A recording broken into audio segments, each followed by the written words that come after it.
Okay, let's unpack this. Let's do it. So our mission today, it's a deep dive into this really fascinating source. It's the story of a private investigator, John Taylor. But here's the twist. Forget, you know, ordinary gray London. Taylor operates in its hidden magical counterpart, the Nightside. Right. And it's not just some shadowy back alley. The source calls it London's evil twin. And Taylor, our protagonist, he's kind of perfectly suited for it in a weird way. How so? Well, he's a PI. His whole thing is he finds things.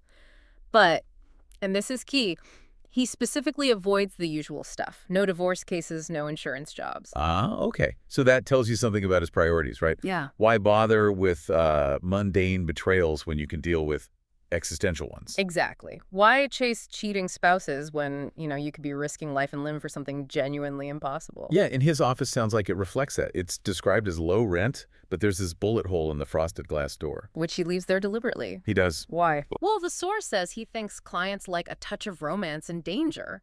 Gives the place character, I suppose. Shows he lives in the grayer areas, legally and illegally. Makes sense. Now, Taylor actually tried to leave this world behind, didn't he? Yeah. He wanted to stick to the real world. He did. He really tried. But you know how it is. The past catches up. And it catches up in the form of a client, Joanna Barrett. Okay, tell us about her. She's basically the polar opposite of Taylor's usual scene. Highest aristocracy, tall, wealthy, incredibly polished, impeccable. The perfect bait. Precisely. The perfect lure to drag him back. And she needs him because she's desperate. Her teenage daughter, Cathy, has run away. Vanished. Completely off the face of the earth. And all the big, legitimate PI agencies, they drew a blank. Total failure. So, why Taylor? What's the connection? The only lead Joanna has is a single name. A name that made her previous security detail quit on the spot. Let me guess. The Nightside. Ah. And Taylor knows this place. Hates it even. Hates it is putting it mildly. People there, they've been trying to kill him since he was a kid. He knows going back is basically professional suicide, maybe literal suicide. But he takes the case. He does. He needs the money. Badly. And maybe, just maybe, her desperation connects with something in him. So he lets that override his, every single self-preservation instinct he has. Okay, so before he goes back, we really need to understand what he's walking into. What is the Nightside exactly? Right. The source defines it as this secret, hidden, dark heart of London, a place where reality is flexible. Geographically, it's supposed to be just a square mile. Just a square mile. Seems small for an evil twin. Well, that's the thing. Space itself has, and I quote, reluctantly expanded to fit in all the darkness and evil.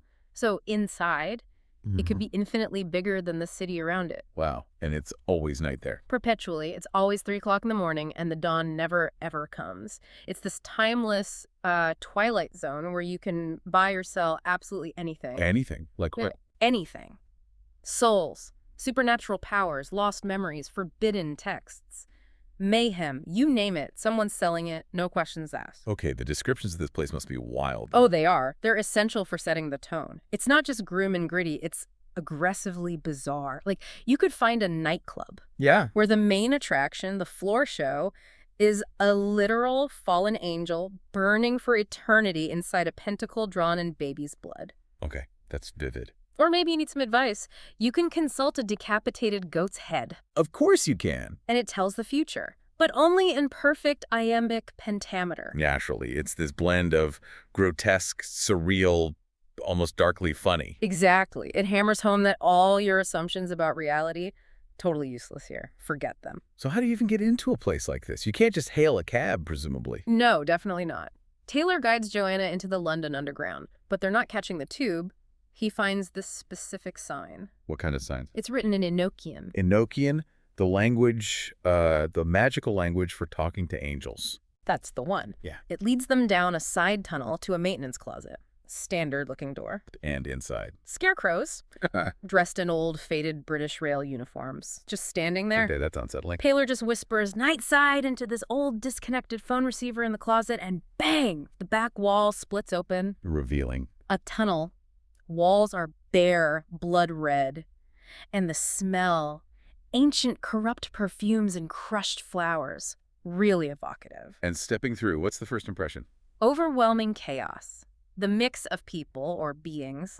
You see a stooped Neanderthal in a perfectly tailored business suit. Okay. Standing next to him might be a nobleman straight out of Queen Elizabeth I's court, and across from them, someone in sleek, futuristic space armor. So time isn't really a factor here either. Not at all. And the street performers, the buskers, just as strange. One's playing a 13th century Latin ballad on some ancient instrument. The guy next to him singing Bob Dylan. Backwards? Backwards. Right. The Nightside just collects everything, all of history, all possible futures, all crammed together. Now, here's a crucial point from the source. Taylor himself. How do people react to him, even among all this weirdness? Ah, yes. He stands out instantly. As soon as they properly step into the Nightside, people see him, and they physically recoil. Recoil. Yeah, like pull back, make the sign of the cross, but also older signs, pagan warding signs against evil. They know him, or know of him. And someone actually calls him out. Oh, yeah. Loudly. A local character, a vicar named Pew, who happens to be hawking hexes and blessed silver bullets from a cart, spots him immediately. And what does he shout? He points right at Taylor and yells, "Damnation's child! Demon spawn and abomination." Whoa, okay. So not just some PI then. Not even close. This isn't just a homecoming. It's like an apocalyptic figure returning. It tells you Taylor's connection to this place is deep, dark, and probably world-shattering. And this links back to his gift, right? His ability to find things. Exactly. It's his greatest asset. But here, in the Nightside, it's his biggest liability. He explicitly warns Joanna. Using it here is like shining a bright light in a dark place. It attracts attention. Bad attention. The worst kind. All his enemies, powerful, numerous, mostly nameless, the ones who've been hunting him since he was a kid. Using his gift is like sending up a flare saying, "Here I am, come and get me." So he has to be careful. Rely on contacts, maybe? He needs local intelligence, yeah. Which leads them to this place called Strangefellows. Strangefellows. Described as literally the oldest drinking hole in the history of mankind. Apparently, it's existed under various names and forms forever. The owner. A guy named Alex Morrisey, moody, always dressed in black, claims he's descended from Uther Pendragon. Of course he does.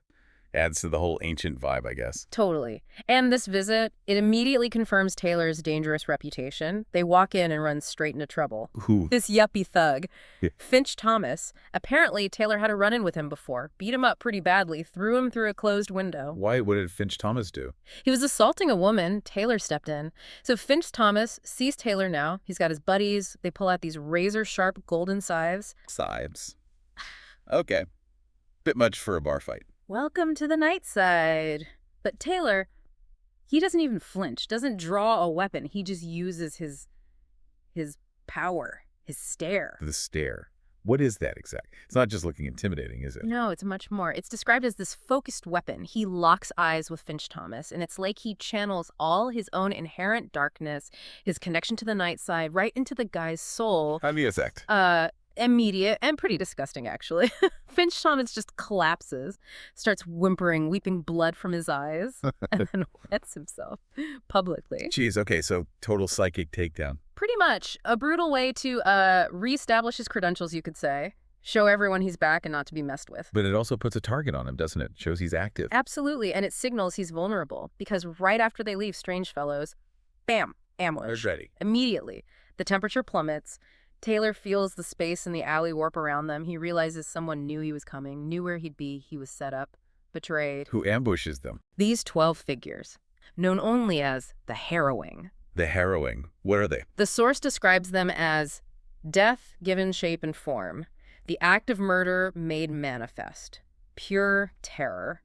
And critically, they don't have eyes. No eyes. So Taylor's stare. Useless. Completely ineffective. This sounds bad. Really bad. It's overwhelming terror. Joanna is frozen solid. And Taylor, for a second, he actually thinks about abandoning her.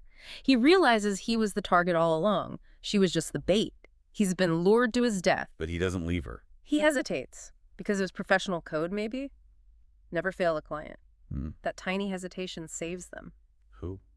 Who intervenes? Just as the Harrowing clues in, Razor Eddie arrives. Razor Eddie. Who's he? The self-proclaimed punk god of the street razor, sort of a violent agent for good, kills bad guys as a form of violent penance, the source calls it. He's an ally of Taylor's, or at least not an enemy. And does he fight the Harrowing? Fight isn't the word, it's a massacre. Eddie moves like lightning with his razor. In seconds, the 12 figures are just pieces. Pieces. Yeah, like hundreds, maybe thousands of small, scattered body parts, blood everywhere. Eddie confirms the obvious Taylor was betrayed and points them towards their next lead. Where's that? The fortress. It's this heavily fortified place, a refuge for alien abductees, apparently. Okay. Alien abductees. Right. There they meet Suzie Shooter, also known as Shotgun Suzie. She's an excess bounty hunter. Tough as nails. And does Suzie know anything about Cathy, the missing girl? She does. She confirms Cathy passed through, heading for a place called Blaisdon Street. Said she was drawn there by something wonderful. Something wonderful. That sounds ominous in the Nightside. Extremely, and getting to Blaisdon Street. Yeah. Well, things escalate massively. What happened? They literally stumble into a time slip. Yeah, time slip. Yeah. One minute they're walking down a Nightside street, the next, poof, everything changes. Yeah. They're thrown 82 years into the future. 82 years, just like that. Just like that. Yeah. And the future Nightside, it's gone. Ugh. Obliterated. The sky is dark, no moon, no stars. Yeah. And the world is crawling with giant Yeah. cockroaches. Giant cockroaches, of course. And their host-seeking. Yes. Looking for bodies to lay their eggs in. It's pure nightmare fuel. So, just to get across town, they accidentally trip into an insect apocalypse nearly a century later. The instability is just, wow. And this is where it gets really, really dark. It elevates the whole thing beyond just finding a missing girl. What do they find there in the future? They find Razor Eddie, or what's left of him. He's ancient, barely recognizable, but still alive. Undying. Wait, Eddie's trapped there. For decades, he's been captured by the cockroaches, used as a living host for their larvae, constantly being consumed, then healing, then consumed again. Agony. Oh my God. That's horrific. And then Eddie delivers the gut punch. He looks at Taylor, weak suffering, and tells him, this future, this destruction, it's all your fault. Taylor's fault. How? Eddie says it was caused by something Taylor does in the future. Something yet to happen in Taylor's timeline. He caused the end of the world. That's a heavy burden. So what does Taylor do? He realizes he's facing this awful moral choice. Eddie is suffering endlessly. He begs Taylor to end it. Taylor has to kill his friend. An act of mercy. Can he even kill Eddie if he's undying? Normally, no. But Taylor uses his gift. He searches for the one thing that can kill the punk god. And he finds it. What is it? Eddie's own straight razor. The source of his power. The only thing that can truly end him. And it's hidden deep inside Eddie's own body, lodged in his guts. No, he has to. Retrieve it. So he has to literally thrust his hand into his friend's ravaged body, pull out the razor, and then use it. Commit this ultimate act of, well, both betrayal and love. And by doing so, By killing Eddie, he kills the last viable host in that timeline. He effectively condemns that entire future species, the cockroaches, to extinction. Genocide, to save his own present. wow, the stakes just keep getting higher. Does he even get a moment to process this horror? Not a chance. The source makes it clear. Moments after they crawl back out of the time slip, grieving, covered in gore, they run straight into Walker. Walker? Who's Walker? He's the representative of the authorities in the Nightside, the powers that be. Described as being more dangerous than a shark in a swimming pool. Cold, efficient, powerful. And what does Walker want? He confirms other important people have also vanished on Blaisdon Street. It's become a major problem. But he's not there to help Taylor. No. He gives Taylor an ultimatum. Solve the mystery of Blaisdon Street in 12 hours. Or Walker will destroy the entire street, level it. Everyone and everything on it. Just like that. Maximum pressure. Exactly. And then it gets personal. Really personal. Wow. Walker reveals he knew Taylor's father. Says they were old friends, and then he issues this chilling warning. Don't look for your mother, Taylor. If you do, I'll find her first, and I'll kill her. His mother, why bring her into it? It implies Taylor's mother is connected to all this, to the Nightside's secrets, to Walker, maybe even to why the world ends in that future timeline. It connects this case to Taylor's deepest, most dangerous personal mystery. So Taylor's under the gun. 12 hours. Does he find Cathy? Does he figure out Blaisdon Street? He does. He gets to Blaisdon Street, finds the house Cathy was drawn to. But when he uses his gift, he sees the truth. The ultimate deception. What are they? The house isn't a house. It's alive. It's an alien predator. Basically, a gigantic stomach. The stomach. Yeah.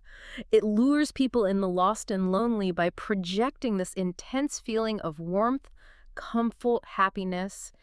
Makes them feel like they finally found home. And while they're blissed out, it slowly digests them, feeds on their life force. That's horrifying. And Cathy's inside. She is naked, emaciated, barely conscious, but lucid enough for the final twist, the final betrayal. What does she reveal? That Joanna Barrett, the desperate, aristocratic mother, Yeah. never existed. The client was fake? A complete fabrication, a lie. The entire rescue mission, the job, the plea for help, it was all a mask, a trap, created by Taylor's enemies, probably the ones connected to the harrowing. To do what? Just lure him back? Exactly, to lure him back into the Nightside where they could finally kill him. And the entity that was Joanna Barrett. It confronts him inside the house, admits it was designed specifically to appeal to Taylor, modeled as the kind of woman who would most appeal to you. Engineered to bypass all his caution, all his instincts. Psychological warfare. Pure and simple. The creature then kind of melts back into the living wall of the house stomach, but not before giving him one last cryptic warning that Taylor is a loose thread that could unravel everything, and that his mother is coming back. Coming back? Okay, so that threat from Walker wasn't random. So how does Taylor deal with the house predator? He uses his gift again, finds the creature's heart, its core consciousness, which is cleverly hidden, not even in the same dimension. Smart. But not smart enough for Taylor. He locates it, destroys it, and the house just dissolves, melts away into nothing. And Cathy? Is she okay? She's saved, rescued, but she's deeply traumatized, obviously nearly starved to death, changed. Does she go back home, back to the real world? And here's maybe the most unsettling part of the resolution. No, she refuses. Refuses, after almost being eaten alive. Yep. Despite everything, she decides she wants to stay in the Nightside. She's seen too much, maybe. Or maybe the darkness appealed to her, too. She actually asks Taylor for a job as his secretary. His secretary, wow. So the Nightside got its hooks into her, too. It seems so. Permanently changed, maybe corrupted. The allure of the darkness, the freedom, it's potent. And what about Walker? Yeah. The authority guy with the deadline. Oh, he shows up the second the house finishes dissolving. Convenient timing. Taylor, probably exhausted and disgusted, just lets him handle the cleanup. And Walker's just cleaning up. Not quite. Taylor notes Walker's men are immediately collecting samples of the decaying house tissue. Walker's already planning how to use it, how to grow himself a new house. So not interested in justice or safety, just opportunity, exploitation. That seems to be the way of the authorities in the Nightside, yeah. Okay, so let's bring this all together. What does this whole ordeal mean? Well, you see Taylor dragged back by this incredibly elaborate deception, targeting his professionalism and maybe even his buried need for connection. He literally goes through hell and a future apocalypse. Amidst genocide, kills his friend. Exactly. Horrific acts, arguably committed for the greater good, whatever that means here. He saves the girl, upholds his word, only for her to essentially reject the normal world and embrace the very darkness he fought. It's a victory, but it feels incredibly bleak, steeped in trauma. Absolutely. It shows Taylor as this figure who will endure almost anything, do almost anything to solve the case, to keep his word, even when the outcome is muddy at best. And it all circles back to that warning about his mother. Right. That's the provocative thought, isn't it? The source sets up this whole narrative. John Taylor, the man who finds things, the ultimate finder. But what happens when he finally turns that gift inward? When he searches for the biggest missing piece in his own life, his mother. The mother Walker threatened him about. The one whose return might unravel everything. Maybe even cause that future apocalypse he averted. Exactly. If finding a runaway girl leads to this level of chaos and horror, what world-ending truths will he uncover when he looks for her? That looming question, that search, that feels like the real future threat the Nightside is holding its breath for.